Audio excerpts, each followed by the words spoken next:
Dad was in the Navy, so every 2 3 years we shifted, and when we shifted places, we shifted schools as well.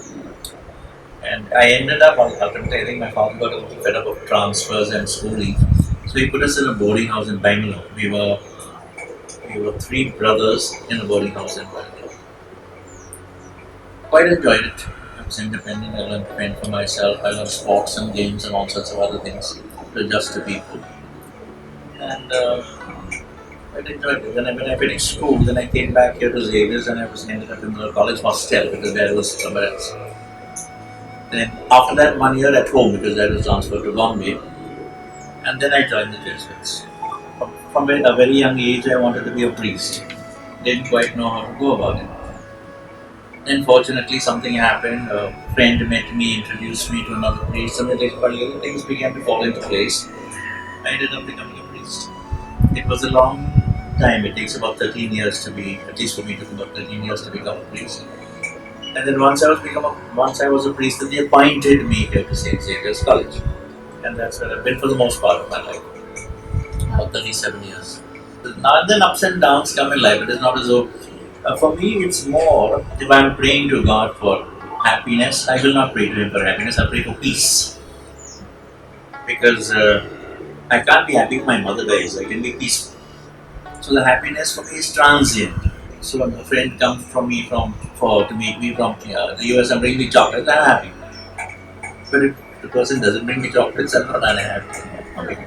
So I can be happy, but happy is transient. If the person goes, I'm at peace. Much of these things that I'm talking about, I've learned over the years the futility of being unhappy, the futility of getting angry. Getting angry is a waste of time.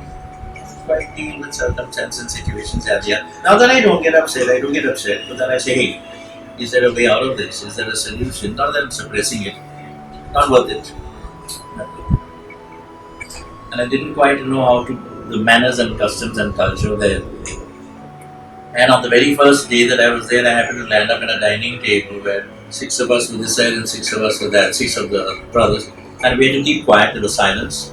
And we had a rule of modesty of the eyes, which means you don't look down and look up. You just look down. So all the cutlery and whatever's on one side, I had to serve myself. And I didn't know how to do it because there were more things than we have in India. So I was looking at the person on the other side and see what he was doing. Then I did it silently. When I finished, I said, thank God I've not made a fool of myself. So I sat down there and waiting for what next to happen. And then suddenly my eyes were closed. I hear something being kept at my side and I open my eyes. There's a plate with a curved brush in it. I did not know what to do with a curved brush at a dining table. So I'm waiting for that person to see what he was doing. But he wasn't doing it. The person next to me tucked his elbow in my ribs and said, pass it on. So I took the plate and the brush and I brushed my clothes and I passed it on to them. Then they all burst out laughing. He said, what happened? He said that brush is meant to remove the crumbs of bread on the table. So that was funny, they laughed. These are small things. I look forward to living my life as comfortably and happily as I can, to growing old gracefully, to adjusting to things, to doing the things that I love doing like art and creativity and music and whatever else. I send lots of emails. So I fill my life with things that I love doing. Now and then there's a crisis, but in whose life is there no crisis? I have not gone from a single drawing class in my life. But I've loved art, creativity, and I do these things on my own. I've done it well enough for me to be giving art classes in fashion technology institutes. I give art classes in media institutes. With the media institute, I take them for 8 hours of creative thinking, art, music, and whatever. I love it. It makes me happy. So when I require a break, it's not as I'm painting every day. Suddenly I get an inspiration, I'll do something. So I love it. And flowers and garden. The garden was also grown by me, like out of nowhere. Yeah, it's not the flowery garden, but it's growing garden. So it grows as it is. And I like it. And when I look out my window, I see green. Yeah. And that's a pleasant thing. You know, I was in the hostel for 32 years and I've never lost my temper even once. Have I mentioned that? Something? Yeah. What is the point of losing your temper? Solve the issue.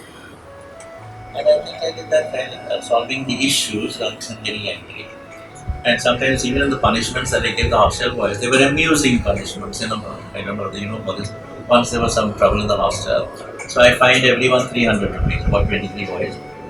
Then I put a notice up. I said, I'm sorry for fining you, it's a big amount. I'll give you a chance to get your money back. Every morning I walk to Nariman Point and come back, 6 kilometers. You walk with me for 8 days, I'll cancel your fine. So then nobody got angry with me. And about 8 boys came up and down.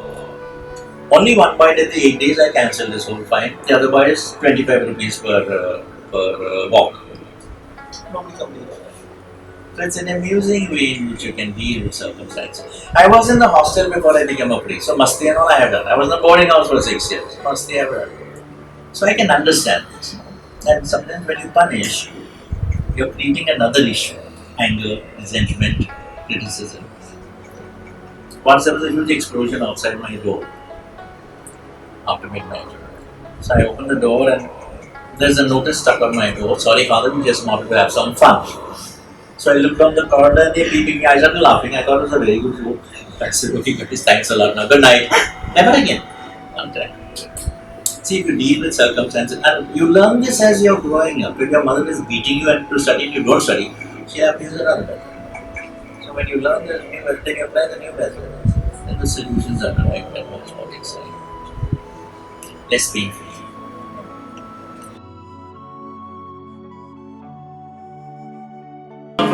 What sure is your for all? Correct? I forgot.